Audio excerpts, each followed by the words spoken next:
Well, good afternoon, everyone. My name is John Guerrero with NGA Cybersecurity Program. Thanks again for joining today's call on 5G security considerations. I'm excited to introduce our session and our speakers, but first wanted to go over just a few housekeeping items and announcements. So today's call is being recorded and we will be sharing the slides and a recording afterwards. All participants are muted on entry just to avoid background noise. We will have time reserved at the end of today's call for audience questions. And we really do encourage our audience to ask our speakers questions. So just to ask a question, please feel free to enter it into the chat or through the question box. I'll be monitoring the chat and I'll raise the questions up to our panel. Also, you can hit the hand icon and raise your hand and NGA will be able to unmute you. Also, if you are calling through your phone, simply dial *6 and you should be able to speak if you make sure your phone is not on mute. If none of the above work and you'd like to send in your question, or if you're having any technical difficulties, please feel free to email my colleague Lacey Adams at ladams@nga.org. All right, so that brings us to today's session. The transition to 5G technology introduces a range of exciting opportunities and capabilities. It likewise presents new threats and vulnerabilities, all of which are critical for states to consider as the networks deploy. So thank you again for joining us here today as we look to address those considerations and understand the 5G ecosystem, including examining the different security advantages 5G presents and what threats and vulnerabilities may emerge. We are joined today by an expert panel from NGA's corporate partner, AT&T. We're joined today by Robert Zapataki, Senior Principal Architect, AT&T Public Sector, Nick Arcanati, Director, Chief Security Office with AT&T, Brian Daly, Assistant Vice President for Standards and Industry Alliances, and Patrick Robinson, Associate Director of Public Sector Cybersecurity, all with AT&T.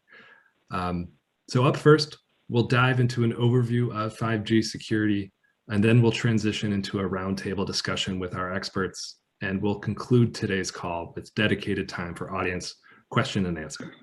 So again, if you'd like to submit a question, please feel free to do so through the chat or the question box, and we'll address it at the appropriate time.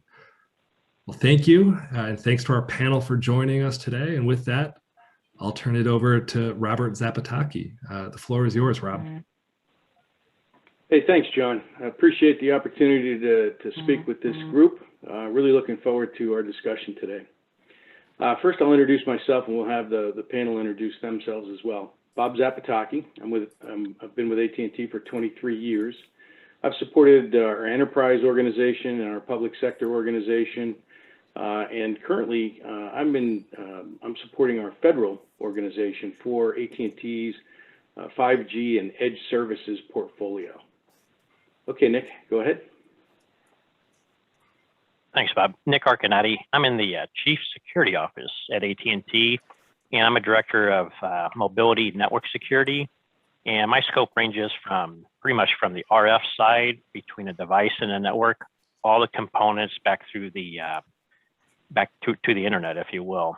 And we deal a lot with, of course, 5G, the different design, the security assessments, and also with different urgent threats that might pop up with existing technology as we integrate with 3G and 4G. Thank you. Thanks, Nick. And Pat, why don't you go ahead and introduce yourself? Thanks, Bob. I'm Patrick Robinson. I'm in the public sector organization of AT&T Cybersecurity Group.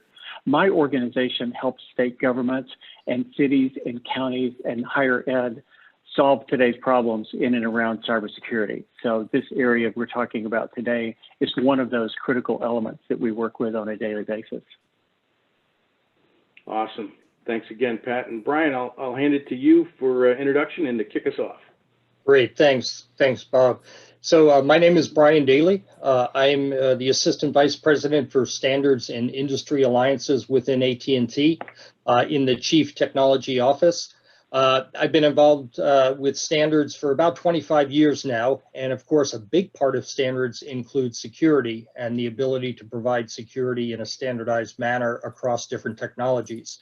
I work with many of the organizations within AT&T that rely on security standards, including CSO from Nick's team, as well as the public sector team.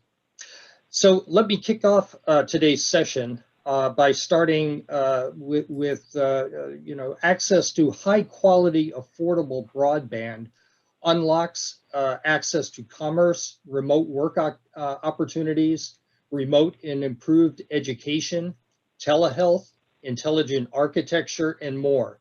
Increasing access to the internet and improving the affordability of broadband services has been a long-standing priority for governors.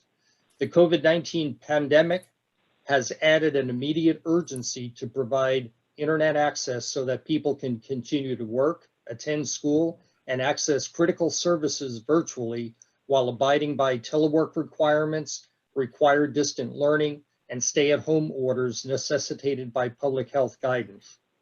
And as recent events have shown, security becomes an important consideration when addressing access to these services.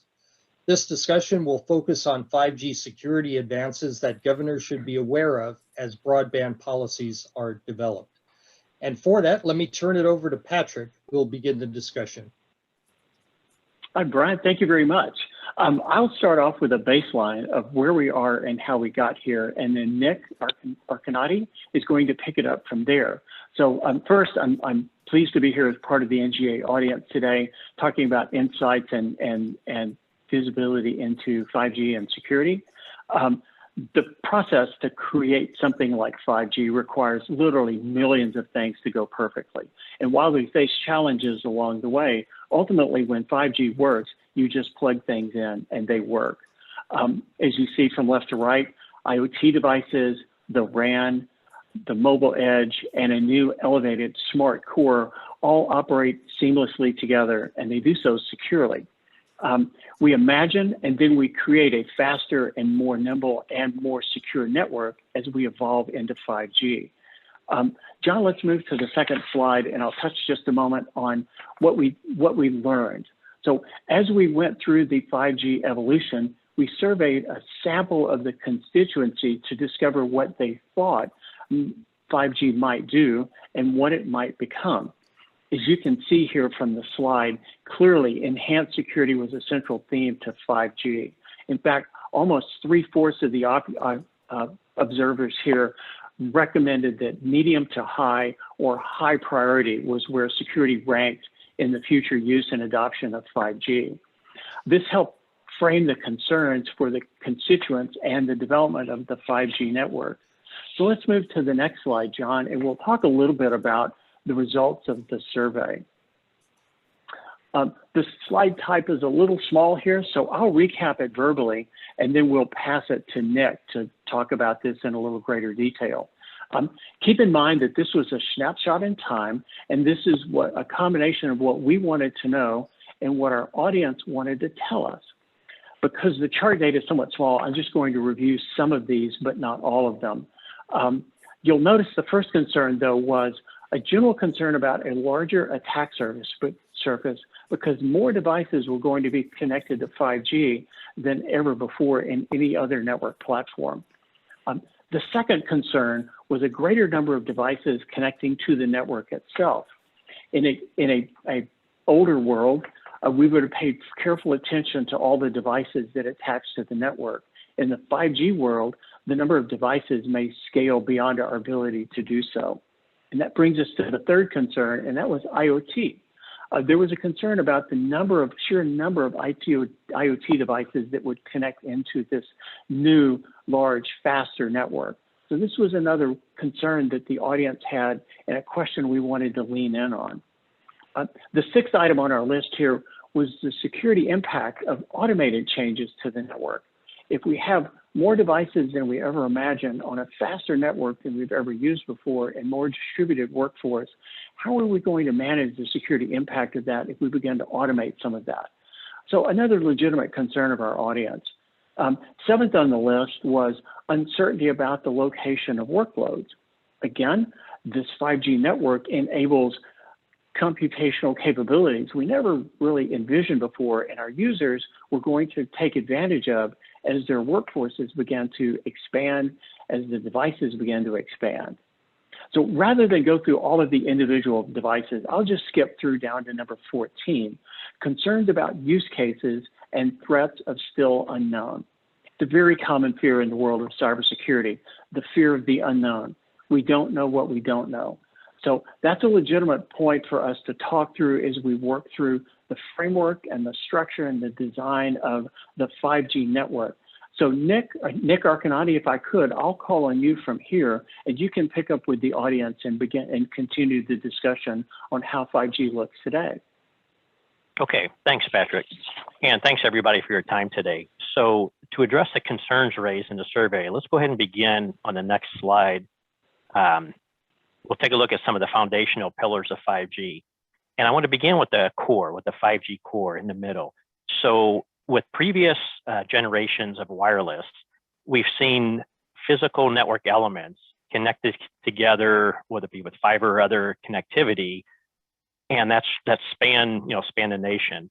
With 5G, the 5G core specifically is based on, and the standards were written so they could be based on software-defined networking, and that allows us to take advantage and connect some of the virtual network functions via encrypted API calls. And if you think of this, this is a software-defined network that's ubiquitous in different data centers. And rather than a physical element running over fiber to communicate to another one, some of that can be housed in the same cloud, some of the same internal pods, and the calls between the different APIs are authenticated and encrypted, raising the bar drastically for the 5G core security. The way it works is when a network function wants to join a network, I'm talking about a core network function, it'll register to a function called the network repository function, which keeps tracks of all the different functions within the core. And once a function would register, then it's allowed to go ahead and communicate directly with another function. So the embedded API communication versus the traditional fiber connections between nodes really raises the bar, that we didn't have in previous network generations. And with 5G, we look at really three foundational services that have been enhanced. We have faster speeds, we have massive connections, like was raised, some of the concern raised in the survey, and then the ultra reliable low latency.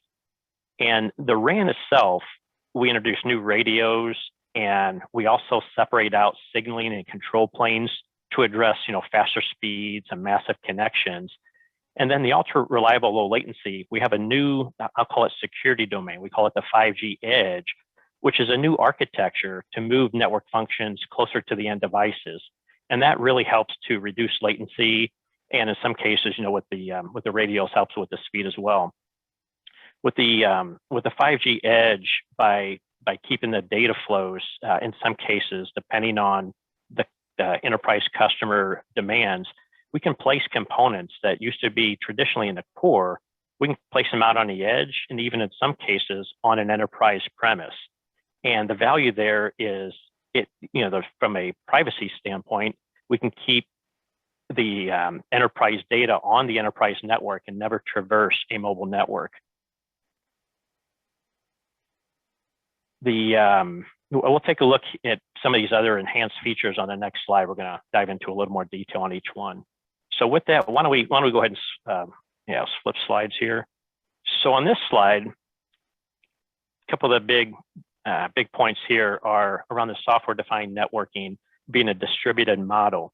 And while people realize that, I think with 5G, we're seeing our OEMs take advantage of this, where they can integrate their 5G functions directly into the platform fabric itself.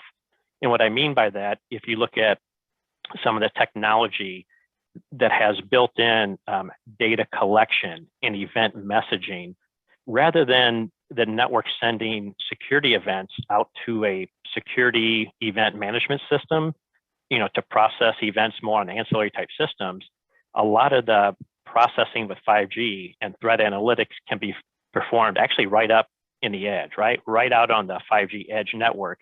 And of course, we can buckle in and incorporate back-end processes for longer trend type analysis. But this is one of the big advantages, to be able to rapidly respond to the different speeds and increases. So, I guess my point here is we need to be able to keep up with the threats, which are passing by at milliseconds here, that need to be examined. So to another area is to mitigate some of the IoT massive DDoS. We have native RAN functions that closely monitor the buffering and congestion, and that's built into the 5G infrastructure. So when we have 1 million devices in a square kilometer, how do we manage this? How do we keep up with this? From an embedded network perspective, the technology's gotten a lot better, but we can also leverage what we call closed loop automation and integrate with the platform. And part of this picture that you see here is kind of off on the upper right corner is, oops, sorry, I just messed up my screen there. In the upper right corner, you'll see what we call the eComp, which was created by AT&T to help manage and validate the different processes going on in a virtual environment. And when we plug in with these types of features and functionality right on the edge with the closed loop response, it really heightens the security and gives us a much better secure environment, and mitigates a lot of the risk that comes with some of the IoT massive DDoS. So beyond the edge, if we go a little bit further, there's that second bullet that talks about the device to radio communication. This is, and when I look at security, I like to look at it from end to end to really understand, the path and what vulnerabilities we might have. With 5G, the methodology that they call like authentication key agreement, a lot of that is the same, but what we've done as an industry is we heighten the security behind that. So we've used, in some cases, traditional algorithms like AES, but we've as a standard, we've mandated 128-bit AES encryption or higher. What we've also done is we introduced some enhanced user privacy, and I'll talk more detail here in just a second, but that's based on elliptic curve cryptography. And what that means basically is, as a network carrier, we'll be applying an additional key on like our SIM cards to help encrypt that user privacy. And so why don't we go ahead and switch to the next slide, and I'll dive into the user privacy here. So a lot of people probably heard of this International Mobile Subscriber Identity, or it's, the IMSI. And in traditional networks, 4G and previously, the IMSI is used, and we have to send the IMSI so we can recognize the device, and they'll know, okay, this is Nick Arcanati. I know he's paid for international calling and A, B, and C, and we set up the connection and move forward. Unfortunately, the IMSI, as an industry, we never really encrypted the IMSI, and that created opportunity for a man-in-the-middle attack. And with 5G, what we see is we have a new identity. We call it the subscription permanent identity. And what we do is we use that key I was just talking about that we place on a SIM card to encrypt that identity. So we no longer use the IMSI. We're actually using a new permanent identity, and then we encrypt that with a new key from the SIM card. So it's encrypted from the SIM card so that the device doesn't even see it when it communicates back to the network. And then the network has the same algorithm, and it has to decrypt that. So the value of the SUKI, in addition to encrypting it, we change that very frequently. And so that really drastically mitigates the risk of IMSI catchers and further exploitation, where we might see an adversary trying to locate the general location of Nick Arcanati. And if they do capture, I won't go on all the detail, but if they do capture the IMSI, some of the further exploitation might be to, even redirect an SMS message. And there's many other things that they used to be able to do. So this is one of the big points with 5G is that user privacy aspect. It was also used, some of those messages, to use the MZ and send in to a carrier and act like you're a partner, act like you're one of our partners. And hey, I've got Nick over here roaming. Send me his subscriber data. That was a traditional attack that would require layers of security with 4G and previous generations. And I'll get into this here in a minute, but using the MZ for the inter-carrier messaging has been drastically mitigated. Let's go ahead and move on to slide 8. Now talk a little more around the carrier. So on this slide, what we're talking about is I'm sorry, I was missing my screen here. The SEP, the Security Protection Proxy. And as I mentioned in 4G and previous technologies, this type of technology were considered like advanced firewalls, advanced security that was added to the SS7 network in our diameter platforms for LTE, so that we could mitigate the risk of these roaming messages. Again, a lot of them spawning from the MZ. With 5G, the security controls are actually embedded. So this Security Edge Protection Proxy, it's referred to as SEP, is embedded. That's a core network function in 5G. And while that all sounds really good, what happens is the SEP, instead of being like an SS7 protocol or a diameter protocol that I send messages through, the SEP actually authenticates each transaction. So think about this more as it's a transactional based proxy. It'll hide the perimeter, it'll perform mutual authentication, and do a much better job, much more granular job in terms of authenticating roaming messages. With that, I've talked a little bit about some of the roaming aspects. If you want to go ahead and go to the next slide, I'll talk a little bit about 5G security here. Network slicing security.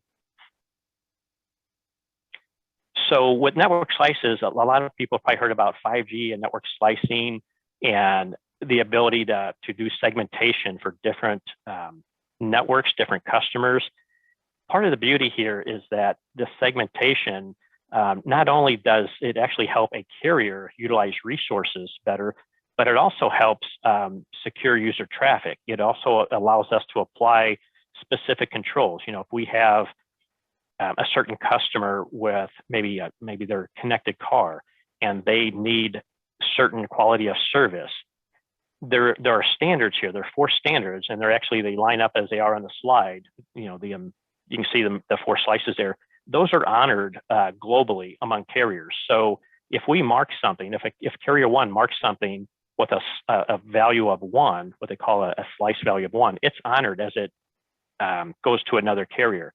And you would imagine, well, yes, you have to do that. Again, you're thinking of connected car or some device crossing carriers that needs that quality of service, or for other critical applications. So network slicing, not only benefits the carrier, allowing us to share resources and secure the network for customers, it also large benefits for the customer in terms of security.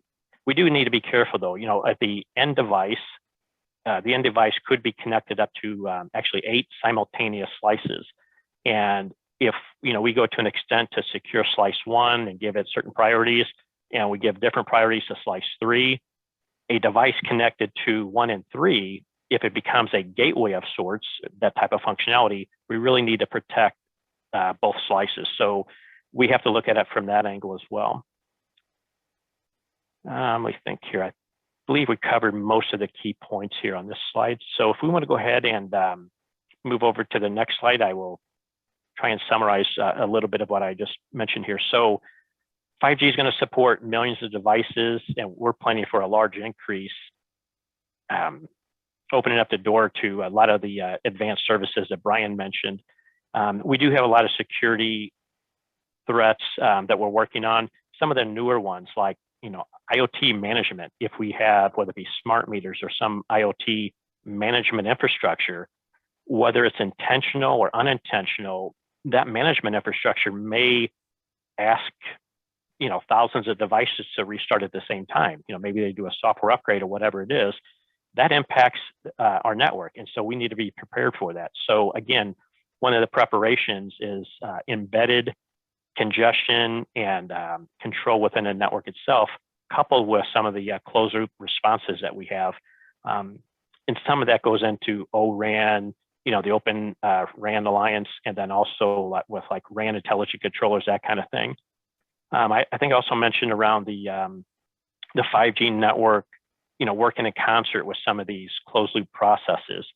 So just a pure integration of sitting on top of a platform that offers event messaging and correlation, we can take advantage and really reduce our response time and do a more, I just call it more, I say accurate, but leverage more events to validate certain threats to the network. It's just a win-win in that aspect. And of course, when we integrate with 4G and legacy, you know, 4G is not going away anytime soon. So as we integrate, we clearly realize that we may have challenges. You know, we have these new tools, these new features, these new functions, but we also need to honor the 4G connectivity and 3G for some time as well. So the integration, there's a number of places in the network where 4G customer or a 5G customer may roam into a 4G network. We need to keep all of that in mind as well. And a lot of those situations, a lot of those environments will take advantage of some of the native combined with some of the different threat analytics that we've put into the network today. So Robert, I've given kind of a real quick run through there. I want to observe time here because I know we have another segment of the meeting that we want to get to. So I'm going to go ahead and turn it back to you now.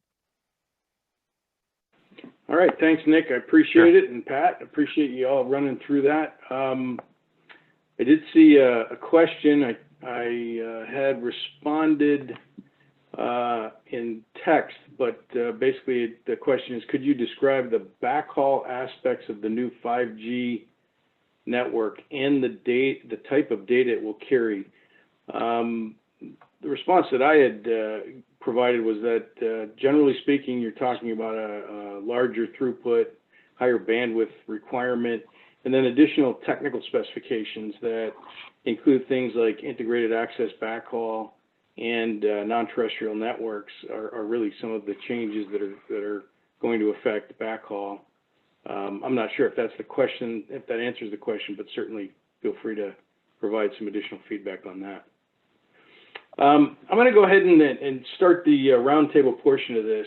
So, you know, one of the things that we see is that there's an expectation that 5G will be more secure than previous wireless generations, with a higher level of security for the network, the user access, and the data.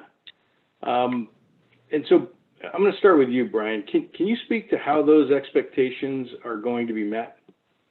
Yeah, certainly. And, you know, as we talked a lot already, security has always been a consideration as we develop standards for the various wireless generations.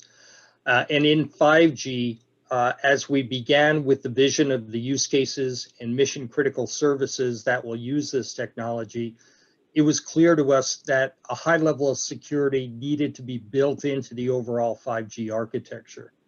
We learned from previous technologies what threat vectors were present, and we closed those threat vectors in the 5G standards. And additionally, groups such as the FCC's Communication Security, Reliability, and Interoperability Council, or CISRIC, have looked at 5G standards and made further recommendations to the industry on how to improve on those and close some of the gaps. And as we open up the radio access networks into the Open RAN, again, security is going to be a top priority. I appreciate that. Thanks, Brian. There's a lot of different aspects, you know, multi-level, kind of like the chess set that they used on the Enterprise for those Trekkies out there. So, Pat, what do you think? What are your thoughts along these lines of the security for user access and data and so forth? Well, we're making great progress, Rob. You know, I really think we are. You know, each generation, not only have we learned well from the network of past, but we've extrapolated well into the future. For our audience, one of the questions I had for the National Governors Association and our listeners is in and around how they approach this technology with respect to their roles and responsibilities to their respective states and their legislative bodies that they advise. Clearly, these technologies in 5G have thought through a great number of details, but now we're down to execution and deployment of these technologies in various use cases and settings in and around the states. I think of like state agencies. As Nick was talking about millions of devices per square kilometer, I was thinking about the state's departments of transportation and the deployment of IoT devices in the form of network traffic controls, interactive communications, taking smart car to the next level of smarter car and smarter highway. So I think more and more of these things will interact together and do so securely. Mm-hmm. Yeah, it makes sense, especially with, again, as Nick had described, and I think you as well, that as you move into a software-defined networking environment, you open up a lot more interface capability. And in fact, Nick, I'm going to go back to you. You did a really good job with describing some of the security features that are going to be, or some of the technical specifications that are going to be there. But with respect to this question, in terms of what we are looking at, especially in a software-defined environment that's disaggregated, what do you think in terms of the security features and functionality that we're going to be bringing to the table? So I talked a lot about SDN, right, software-defined networking, but there's really across the whole gamut, really the over-the-air encryption. And you can even back up. It really starts on the SIM card. So from a SIM card, I mentioned there's a new key on the SIM card, in addition to existing keys. So you look at SIM cards are enhanced, the profiles, the over-the-air communications enhanced, the RANs enhanced, and the core, the secure API, a lot of the SDN. But even at the edge, that SEP, that proxy I talked about. So you said, well, there's an expectation. Yes, there definitely is. And that's because there's, really from end to end, there's many enhancements there. So certainly offers a higher, and plus the 5G services, we're really excited about what I call a tidal wave of services that we hope come crashing down, because I love to look at this from a network perspective, but what's more fun is putting the network to work, taking these services and looking at the new opportunities that are in front of us. So, and of course, with those, as there's a lot of security that's going to come with those services. Mm-hmm. Well, I think I'm going to stick with you for the next question, because you kind of walked right into that. So to what extent do the security features of 5G open up new use cases that public sector agencies may not have been comfortable with under previous generations of wireless technology, but now may be able to take advantage of with the new security positions?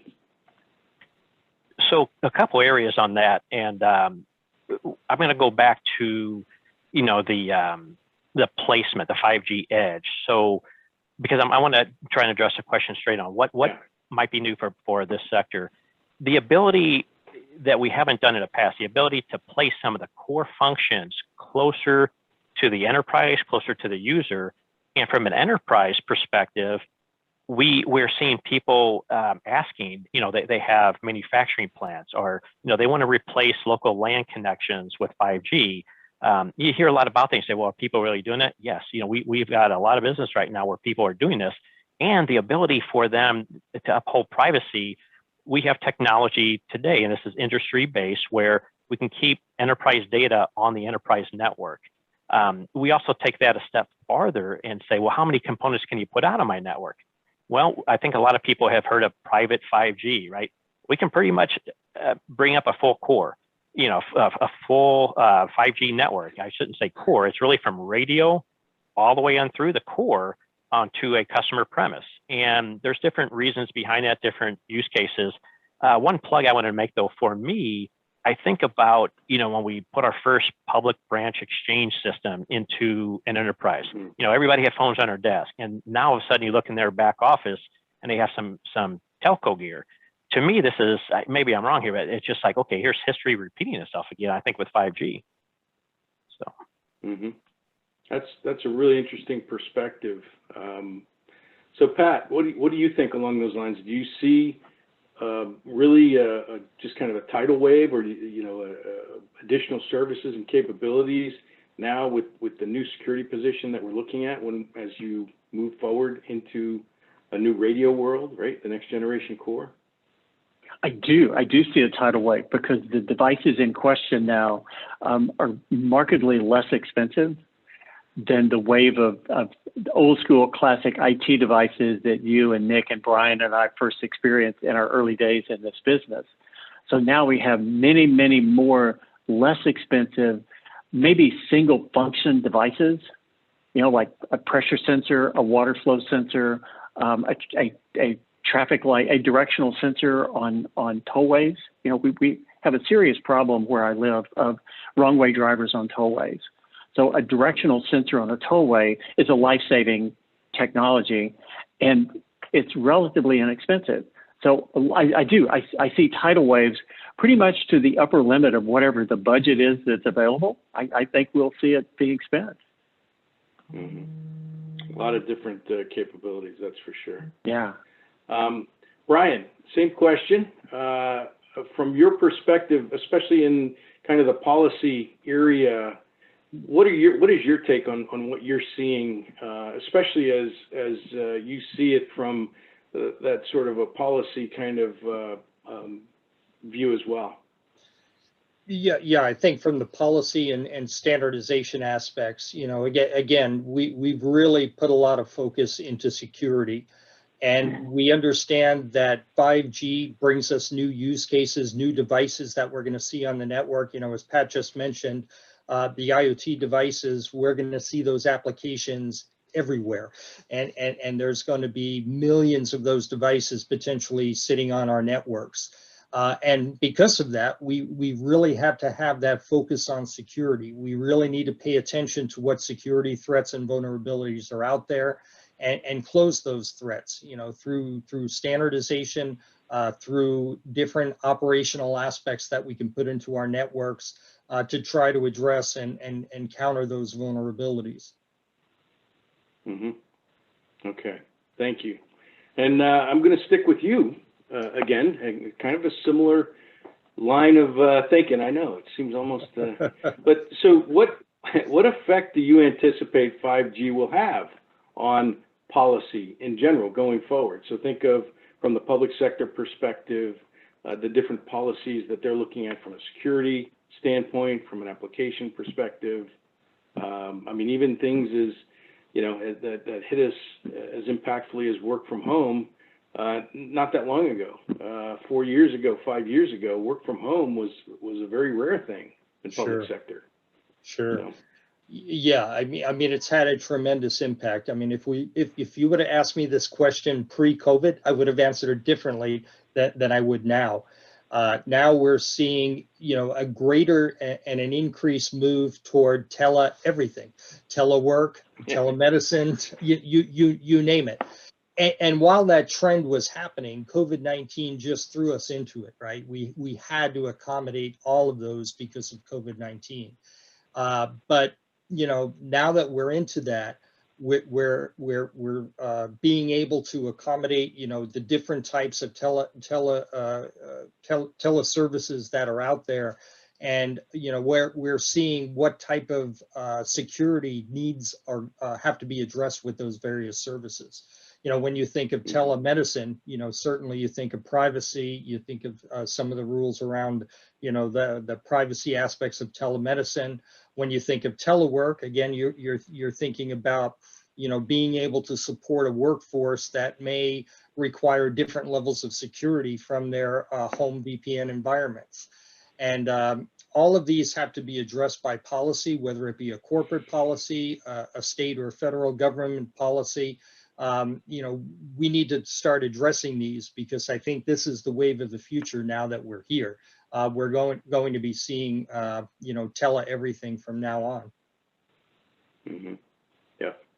Yeah, good points.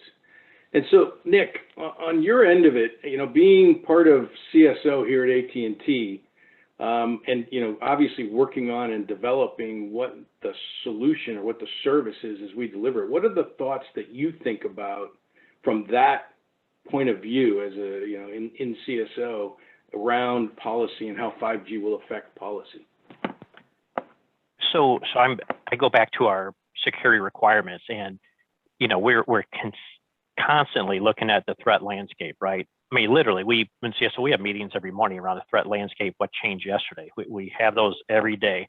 Unfortunately, they're at 7 a.m. But at any rate, so the policy itself, we have to keep up with. So as SDN, you know, the software-defined networking creates, you know, this new virtual technology that incorporates different functions and features of these OEM products.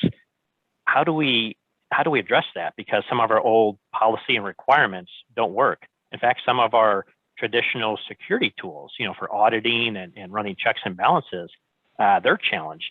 And so some of these principles, you know, going back to policy, some of these principles like separation of duties, when I have a tightly integrated system, you know, you've got an administrator running the install script, and that script lays down the platform and the application all at one time. And we need to look at that and say, well, wait a minute, you know, who's handling the security and who's managing different components? That really makes an enterprise, you know, AT&T included, go back and rethink, you know, our policy, and then, you know, some of our processes, and also our security requirements. And then how do you enforce those? You know, so we can write that policy, and we got to give it time, right, to get it disseminated and give technology, what the technology could be ahead of us in some cases, give the tools time to catch up. So the other part of the policy is to enforce it. And I think that's where it all kind of starts to come together. You know, and it's hard to keep up with. Yeah, good point. And, you know, I hate the fact that these bad actors also get up early too. That's just not fair. I know what you mean. So Pat, from your point of view in dealing with your customer base, right, and thinking about, you know, policy from that perspective, especially as it comes into 5G, what are your thoughts around this? What are you hearing around this? Well, you know, Bob, as a commercial company, we have an advantage. Our advantage is we're driven by the speed of the technology to make this a relevant, marketable product. For our audience here, who are the advisors to the governors and to the governing bodies of these states, with elected officials, appointed officials, committees, subcommittees, committees of subcommittees, one of the great areas I think we can help add value to them is coming alongside them and helping them process what kind of policies are meaningful, what policies either negate or duplicate infrastructure security policies that already exist.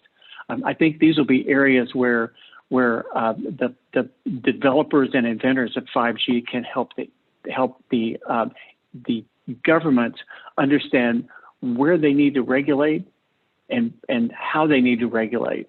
You know, as Nick pointed out, you know, a few moments ago, just because you can squeeze 1 million devices in a square kilometer doesn't mean it's a good idea.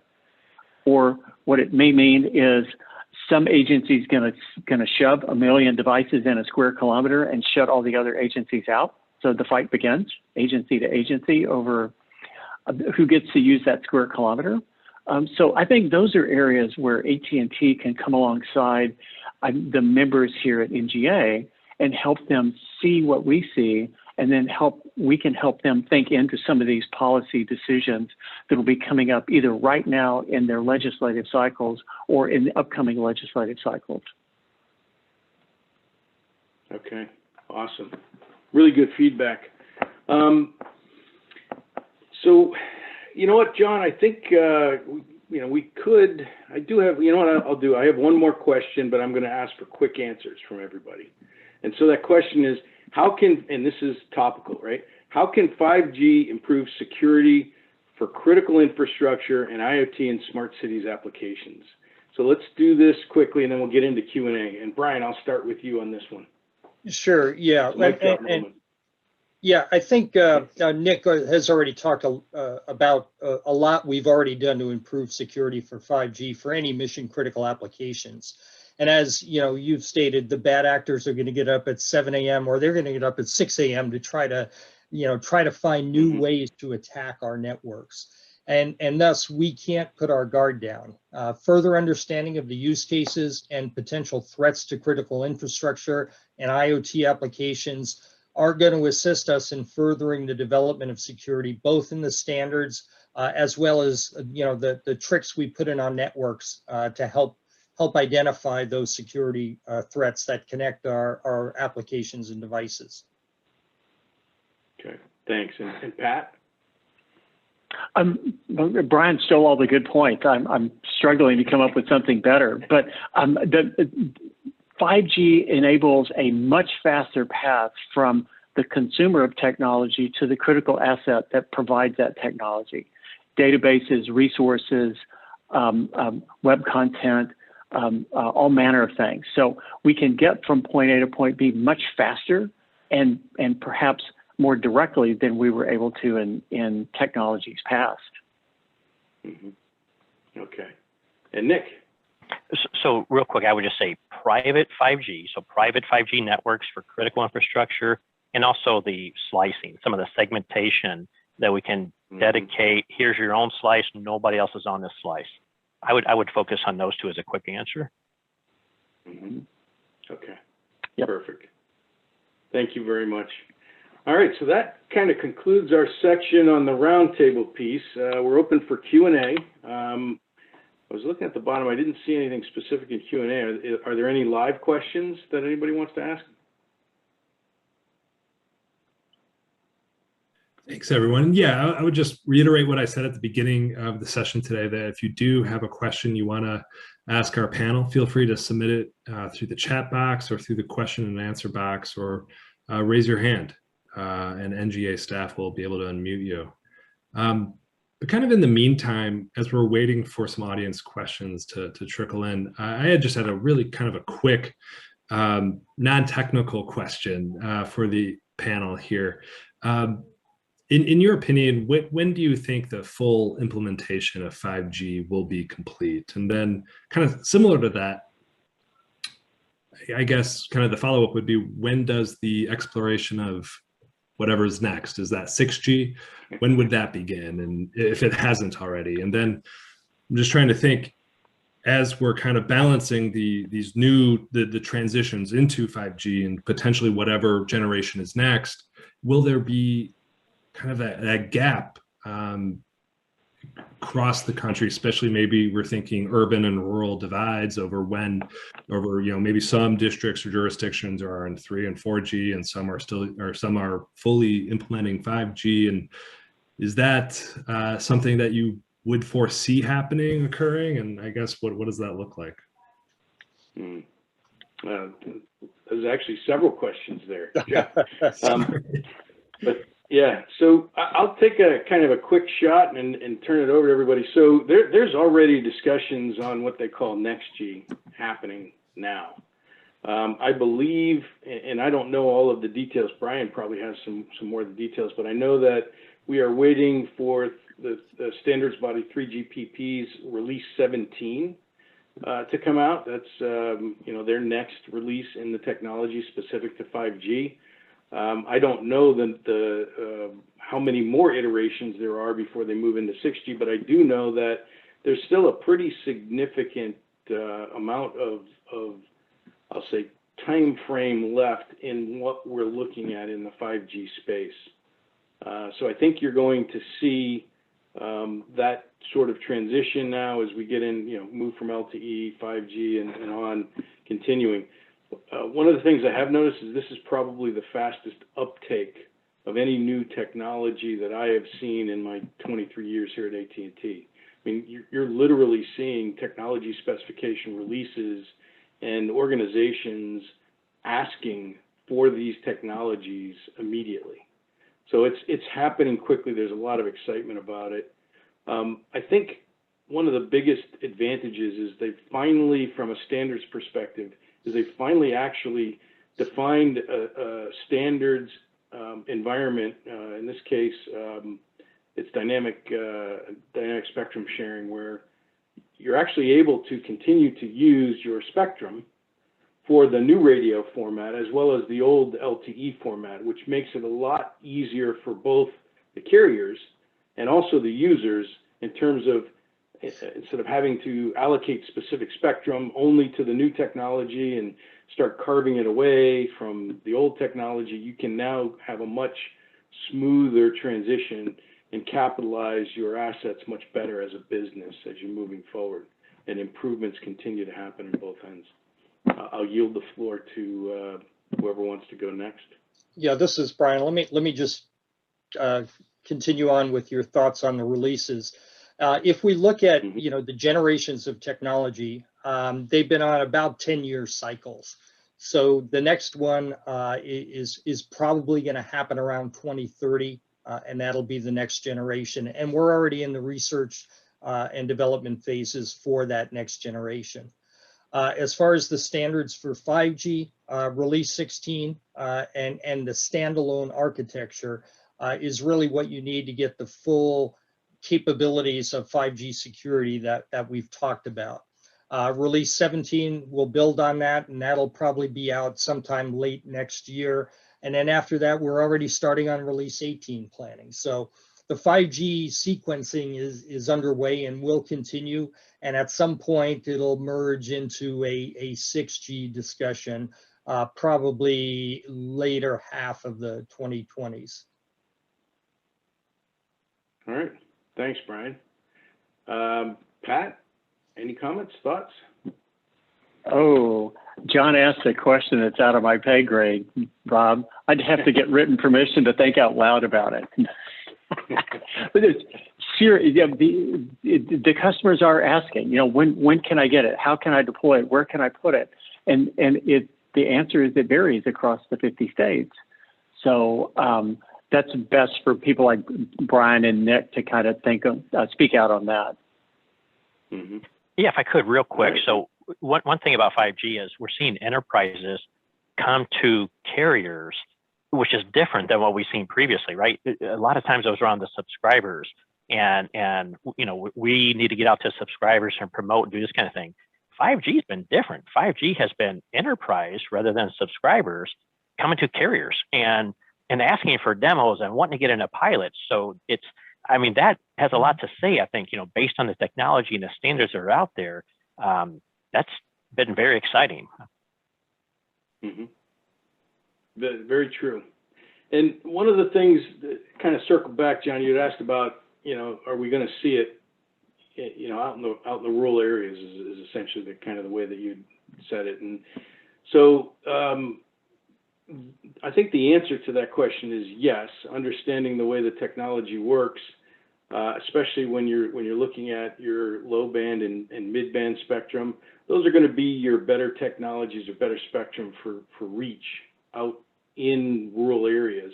And the fact that you can leverage the same spectrum in an LTE model as well as a 5G or for 5G new radio is going to make sure from a user perspective that they can take advantage of whatever is delivered out there. And then finally, some of the newer backhaul technologies, especially non-terrestrial and perhaps even IAB, integrated access backhaul, might provide some additional capabilities to bring services further and further out based upon what we can do to get out there.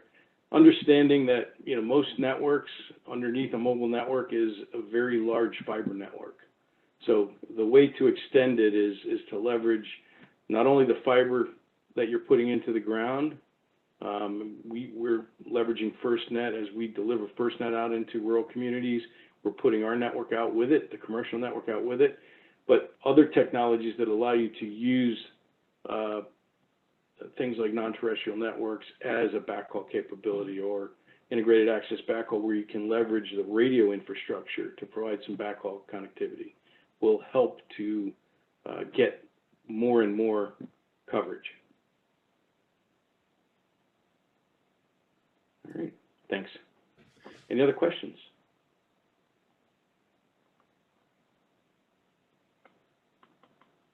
Great, thank you, Rob. I have a few questions, but we're at 3:56 now, and I feel like some of these might just take us into 4:30. So I think what I will do is I will allow the panel here to offer any closing remarks, and just send a brief reminder to our audience that if you do have any follow-up questions, maybe as you're digesting all the information presented today, if you do have any follow-up questions for our panel, please feel free to reach out to me, and I can help facilitate that connection. But I'll pass it back to the panel here for final thoughts and any closing remarks that you'd like to make. Okay, I appreciate it. And again, I want to thank you and your audience for the opportunity to speak with them about 5G and about the security capabilities that we're seeing in 5G. I kind of lay that out so they understand where we're coming from, and have a much better understanding of how this technology can actually help support the efforts underway within their states to take advantage of these kinds of services, to leverage IoT, and provide a much better position for communications with their constituents by leveraging 5G. So again, thank you very much. I appreciate it. Anyone else with any closing thoughts? I think we're good. Thank you. All right. Well, thank you. Thank you, John. Well, thank you to our panel. And like I said, if anybody does have any follow-up questions, please feel free to reach out to me. I'd be more